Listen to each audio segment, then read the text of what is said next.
The impact of microservices architecture on DevOps. Microservices architecture is a software design approach. It uses small, independently deployable services to build applications. Each service has a specific business capability.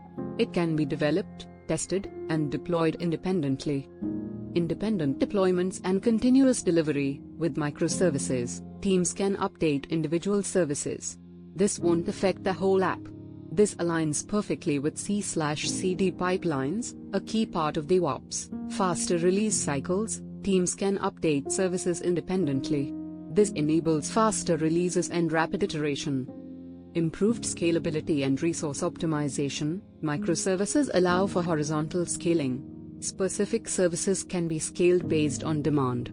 Monoliths require scaling the entire application.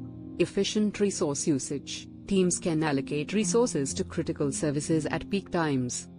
Enhanced collaboration and ownership.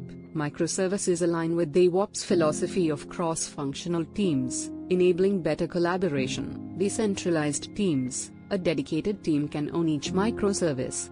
They are responsible for its development, testing, and deployment. Fault isolation and system resilience. A microservices architecture limits the impact of a service failure on the whole system. This is a big advantage for DevOps teams. They focus on resilience and reliability. Fault isolation. Isolating services lets teams quickly find and fix issues. It avoids affecting other components. Increased operational complexity. Managing dozens or hundreds of microservices requires robust automation and monitoring. DevOps teams must manage multiple C/CD pipelines for different services. This is due to complex deployments. Monitor continuously. Use centralized monitoring tools for better visibility into service health. Conclusion. In conclusion, the synergy between microservices and DevOps is transforming the way organizations deliver software. Microservices break applications into independent, scalable services.